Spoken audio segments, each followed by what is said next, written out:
Our guest speaker this morning is Brian Han, the Director of Development from Liberty in North Korea. Before Link, he worked at both Caltech and UC Irvine in fundraising. He has a BA degree from Cal Poly Pomona in Technology Operations Management. Shout out to Cal Poly over here somewhere. Outside of some time he spent in Canada, he has spent his entire life here in Southern California. In fact, he was born at Glendale Memorial. He's married, he has 2 daughters, ages 3 and 6. He's a Laker fan, enjoys exploring Southern California with his family, and is a fan of specialty coffee. So please join me in welcoming Brian Han from Liberty in North Korea.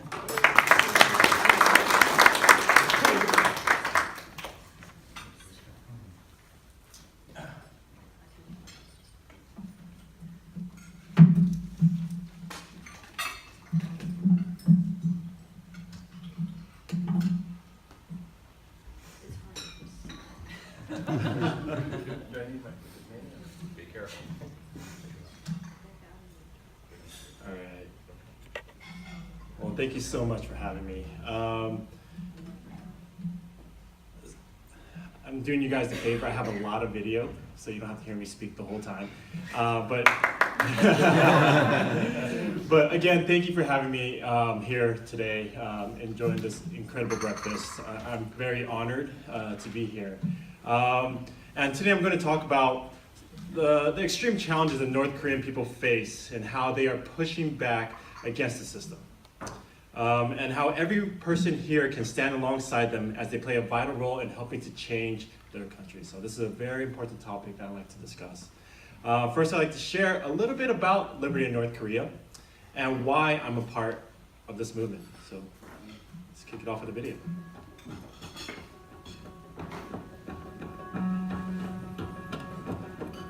Almost 10 years ago, a group of students responded to what they learned about North Korea by sharing the stories of the North Korean people with their friends. I'm gonna crank it up a bit. Sorry about that. And we lost sound.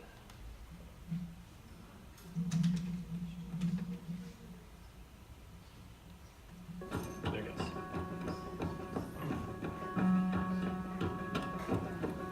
Almost 10 years ago, a group of students responded to what they learned about North Korea by sharing the stories of the North Korean people with their friends. What do you really know about what's going on in North Korea today? As more students became aware of their challenges, more people started to join our efforts. We are counting on our generation to change and to redefine the way the world looks at North Korea.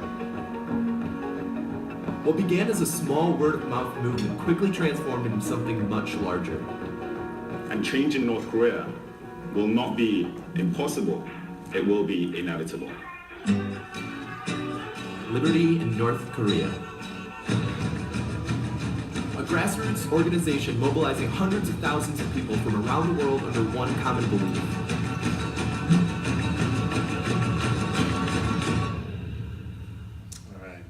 Even though I'm ethnically Korean and my grandfather was originally from North Korea, my parents, my extended family, and my friends never spoke about North Korea. If anything, my parents often referred to the starving people in Africa as a way to remind me how good I have it here in the US. It wasn't until I attended a human trafficking event that I received my first real exposure of North Korea. Liberty in North Korea was a participant at this event, and it was through them that my eyes became open to the realities of the North Korean people. However, the thing that resonated with me the most was that it wasn't just a Korean issue, it was a human issue. The North Korean people do not even have the freedom to fulfill their potential because of the repression of the regime. This truth alone should shake you to your core. How many times have we rooted for the underdog because we knew once they realized their true potential, nothing can stop them from achieving it? But imagine if that person was never given the opportunity to even realize their potential. The point is, the North Korean people are a volcano of potential just waiting to erupt. 24 million people, all with hopes and dreams and families and relationships. But the North Korean people happen to be born in the most repressive and closed country in the world today. The North Korean regime is the only remaining totalitarian dictatorship. The United Nations has said that the crimes against humanity occurring in North Korea reveal a state that has no parallel in the contemporary world.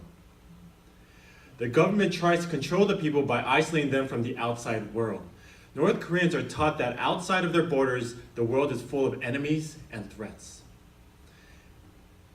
And that they need to put their faith in the leaders who supposedly have their best interests at heart. We're now on the third generation of the Kims, Kim Jong-un, who inherited control of the country from his father and grandfather. By isolating and cutting off the North Korean people from the outside world, they have created the narrative and ideologies that they want the people to believe in order to control them.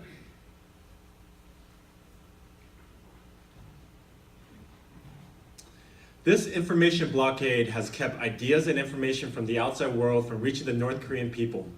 Ordinary North Koreans have no internet access, they can't make international phone calls, and they are banned from listening to foreign radio and watching foreign TV. The people are not supposed to communicate with the rest of the world. The goal of the Kim regime for the last 60 plus years has been to create a complete information blockade. And they can't rise up against the regime because of the zero tolerance policy toward any form of dissent. If they're even suspected of dissenting, it's enough to get you and your whole family put into a North Korean brutal political prison camp. There are estimated 80 to 120,000 citizens being kept in these camps today. The regime uses torture, starvation, and even execution. These camps are reminiscent of the Nazi concentration camps or the Soviet Gulag. They are literally some of the worst places in the world you could ever imagine. We had the chance to interview Tanbi, a young North Korean woman who shared her story experience with us.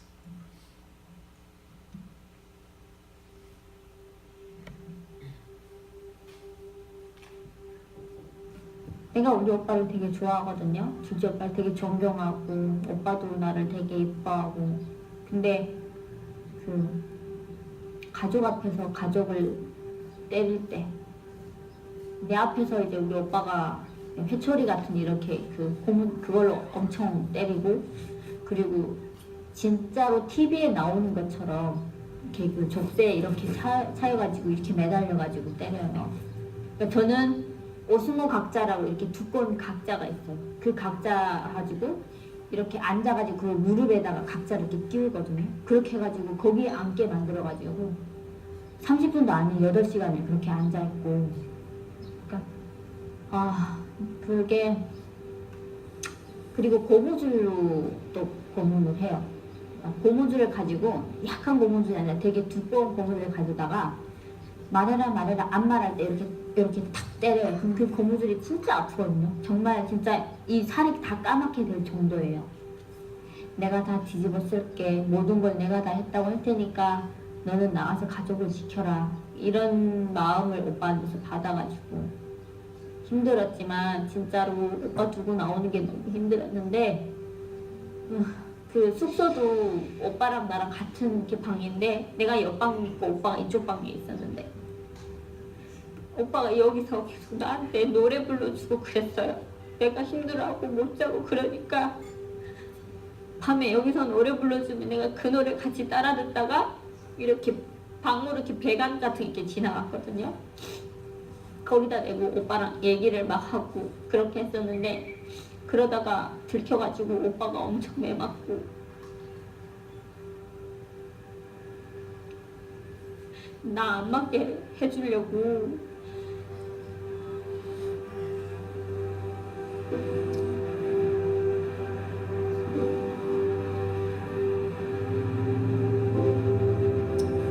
Despite the challenges they face, we have seen time and time again that the North Korean people not only show incredible resilience, but they are also changing these circumstances and pushing back against the system of control.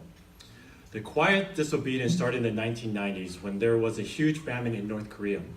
This was a disaster that killed up to 1 million North Koreans. The famine forced the people to take matters into their own hands and engage in black market activities in order to survive.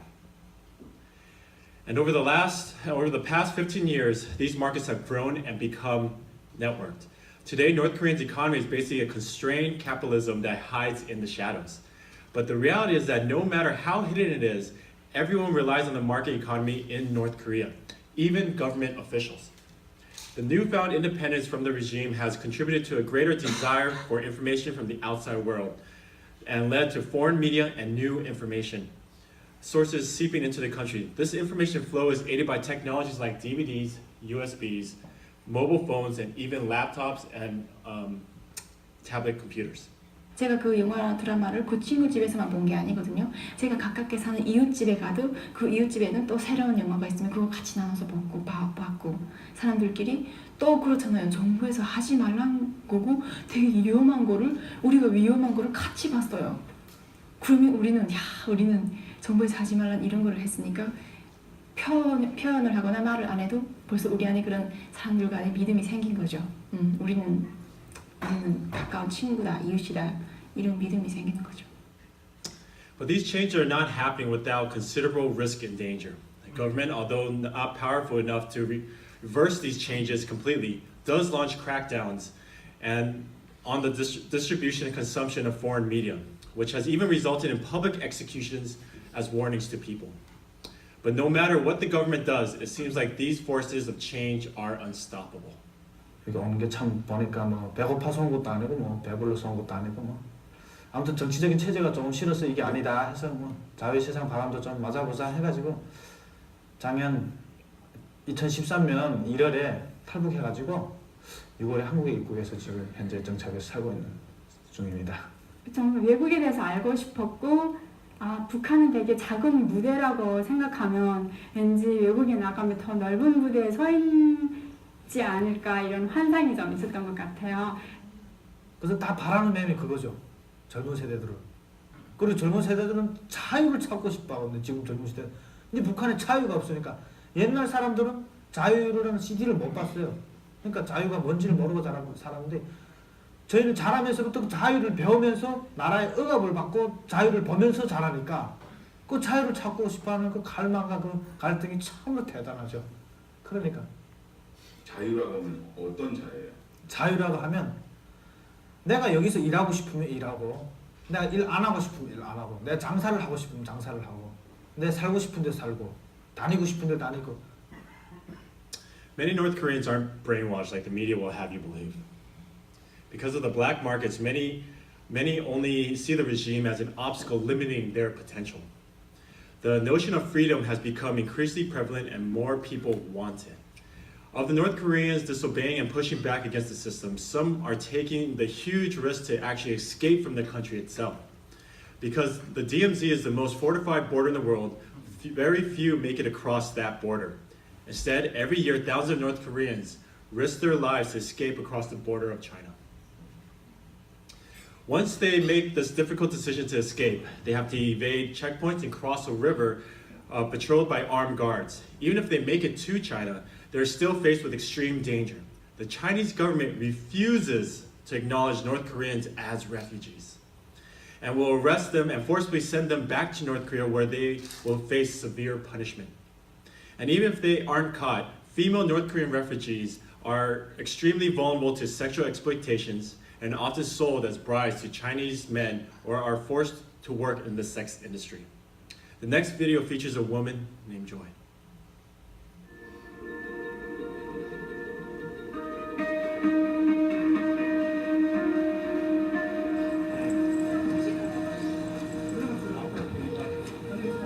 네, 안녕하세요. 저의 이름은 저희입니다. 북한에서 온 지는 거의 3년째 되고 있고 지금은 한국 대학교에서 사회복지학과를 전공하고 있습니다. 재밌다. 이렇게 자꾸. 아리랑 할 거 알아요? 아니요?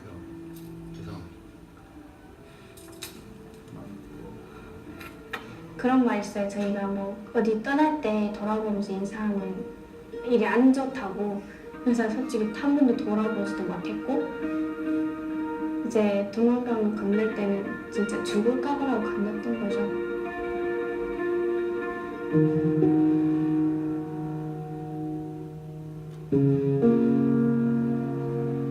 그 모든 것을 갚아야 되는데 내가 갚을 길이 없으니까 그냥 그런 거 생각하지 말고 그냥 시집을 가라고. 그런 말은 저는 선택권이 없었던 거예요. 내가 여기서 만약에 안 그러겠다면 거기서 그냥 가라고 하면 저는 아예 뭣도 모르고 나갔다가 그냥 잡히면 그냥 바로 또 북송이니까 더 반박을 할 수 없었던 거죠. 한 곳에 갈 때마다 막 그 동네에 있는 여길 말하면 나이 든 아저씨 같은 분들이 이제 막 다 모여가지고 이제 막 뭐랑 알아도 못 들을 말을 뭐랑 하는 거예요. 그 두 번째 그렇고 하고 이제 막 뭐라고 하는데 이제 지금 듣고 뭐 그게 이제 흥정이라고 해서 이제 가격을 얼마 할 거냐 달아나지 않냐 이런 보조는 누가 서냐 이런 이야기. 그때 당시 다는 몰라도 이제 2만, 3만 이런 말을 들렸어요.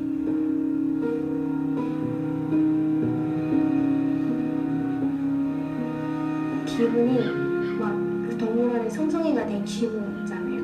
막 다 와서 구경하고 뭐라 하고 평가하겠죠 말고 어떻다.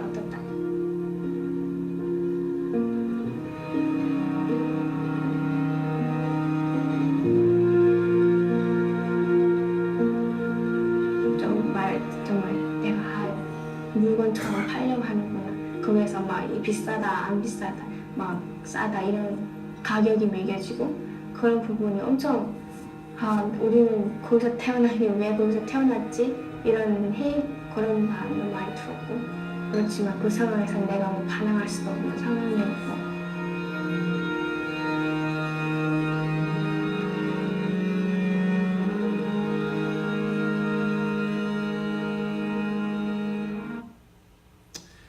China is a huge country. I'm sure you can imagine it's very hard to find your own way through it as a North Korean refugee who doesn't speak the language, who has never been outside of their own country, and who doesn't have the papers, resources, or contacts, all the while trying to evade the Chinese authorities. So that's where we come in. We rescue North Korean refugees, helping them to make their dangerous and difficult journey out of China. Through our partners and networks on the ground, we guide them along a 3,000-mile secret rescue route to freedom, traveling by car, boat, bus, and on foot, all while remaining hidden. Since 2010, Link has rescued almost 700 brave individuals, helping to reunite many of them with their families in South Korea. Refugees are often thought of as victims, as people who have suffered extreme circumstances, people to be pitied, and even given charity. But we don't see refugees like that. They are normal people who have battled through extreme circumstances, but they have incredible potential.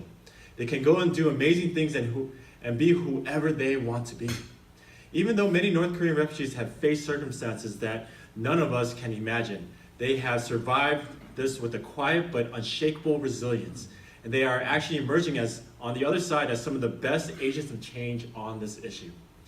Those who have escaped have become the most effective advocates of the North Korean people, like my friend Joseph, featured here, who went on to resettle in the United States, speak from the TED stage, and even write a book. They are helping the world understand the challenges their people are facing. It's also North Korean refugees who are helping to drive some of the most important changes inside their own country.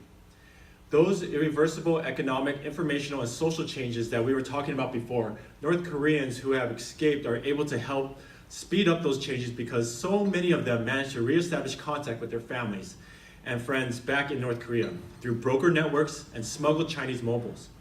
They're even able to smuggle money and resources back home. Up to $10 million is being smuggled in every year.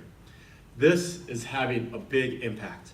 The stronger and more successful these North Koreans become, the more force for change will flow back into North Korea in the long term. This is why we invest in the North Korean people's potential. We work directly with the North Korean people because we believe they are the best solution for progress. Right now, 24 million people face an incredible, brutal regime, and many are risking their lives to escape.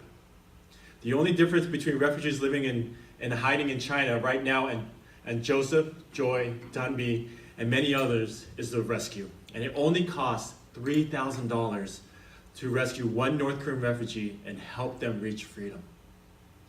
I want to share a short video that gives an overview of what the North Korean people are facing and how you can help. Kim Jong-un was officially named Supreme Commander.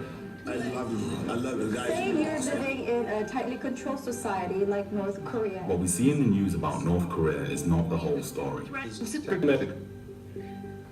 Beyond the hype around nuclear weapons and Kim Jong-un are 24 million people, just like you and me. But they face the most oppressive regime on earth. Imagine this. If you were born in North Korea, you'd be forced to worship your leaders. You'd be denied access to the internet. If you dared to share a foreign movie with your friends, you could be publicly executed. And if you disagree with these policies and speak out, you could be tortured and end up in a political prison camp and see your whole family punished along with you. This level of systematic oppression doesn't exist anywhere else on earth. So, why can't you just leave? It's impossible to get through the heavily militarized border between North and South Korea, so the only way out is north, past electrified fences and armed guards, and across the river into China. But even if you make it out, you're still not safe. The Chinese government doesn't accept North Koreans as refugees. Instead, they arrest and return those trying to flee. So after risking your life to escape the most brutal regime on earth, you and your whole family still might be caught and sent back to North Korea to face torture, imprisonment, and forced labor. If you're a female North Korean refugee, you're in grave danger of being sold into a forced marriage or trafficked into the sex industry. This is happening today. In order to reach safety and freedom, North Korean refugees have to escape through a 3,000-mile secret rescue route all the way into Southeast Asia. This route is extremely dangerous, and as a refugee, it's almost impossible to make the journey alone.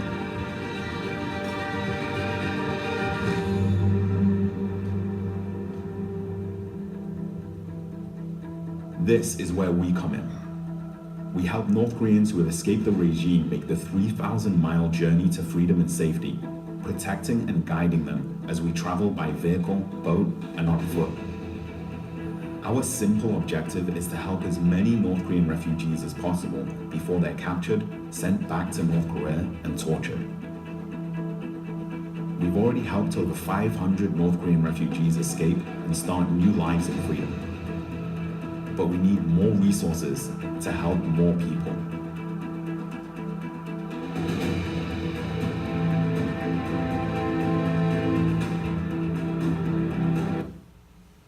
Thank you.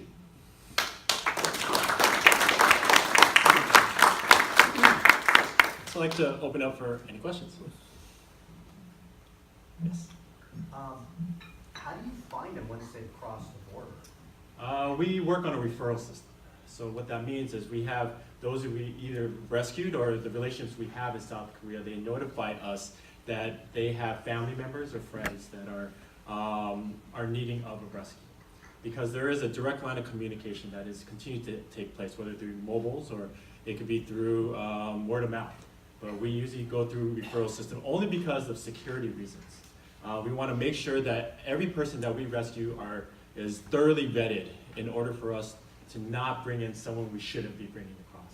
So we only do it by referrals. Yes. So if somebody escapes and they've left their family behind, what happens to the families? It's all dependent. You know, if the regime finds out that their families, that person has escaped and the family's left behind, their families can be tortured. They could be put into a political prison camp while the person is away. And it's all dependent on, you know, what the current situation is within that person. So oftentimes, if the person is gone and unnoticed, then nothing happens to the family. But for those who unfortunately have more of a high profile life, their families can receive the brunt of the punishment. Yes? The escape route in China and North Korea, the people on the Chinese side and these on Korean side, do they speak same language? No. So you have the Korean language as well as the Chinese language. So when North Koreans go over the border, they often are very lost. And the fact is they can't communicate with anyone. So for them to start, to actually ask for help or anything, it would be unheard of because they would give themselves away. So they often just remain quiet and try to navigate their way within China. What sort of industries are there in North Korea? That I'm not sure. I'm assuming it's a lot of various, whether it be coal industry or agricultural industry. But honestly, it's something that I don't have expert information on. Well, as you look on the rockets, there are those very good vehicles that are carrying them. Are they making these or are they coming from China? That I don't know as well.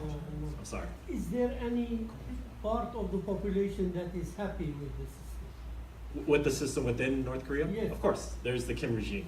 There's those who are in control, those are in power, those who are located mainly in Pyongyang. What about the army? The army, not necessarily. There's a lot of defectors that are coming from the army. The people, as government officials, are a part of the marketization of North Korea. It's mainly because the regime itself can't sustain them and their families. So they look for outside resources to provide for their families and themselves.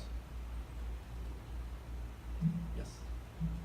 In your slideshow, it showed that most of the escape routes were eventually led to Southeast Asia. Yes. How come more refugees don't go through Mongolia, Russia, or make a boat ride over to Japan? Well, for one, if you go through Mongolia, you have to go through the Gobi Desert. And it's often a very difficult terrain that you have to withstand. And you don't have the support like various groups in the ground in China. And the word is out that there are groups willing to help like ours to help facilitate a rescue. We do it without any cost or condition. I think that's the biggest difference. There's a lot of groups out there who will either charge, or if they do, there's some religious groups that will make you go through some sort of program before they actually allow you to be rescued. And for us, we feel we need to get people out as soon as possible, and we don't charge a dime. How did you feel called to this kind of work? It's interesting. It's for me. It wasn't something that I grew up hearing about, and it was more of a human issue. It was something that resonated with me deeply, mainly because I've never felt in touch with my culture too. For me, I grew up in Whittier. I grew up in schools that didn't have that many Asians to begin with, and my father was 1.5 generation where he grew up in San Diego. So for me, it was something that I just felt a longing for, and it wasn't necessarily. It was a part that, yes, I did feel attracted because of who I am, but it was mainly because of how difficult the challenges that North Korean people are facing. And their potential is being, their potential is so amazing that's the reason why I wanted to be a part of this, is being able to help them reach their potential and be able to see what these people can do. Yes?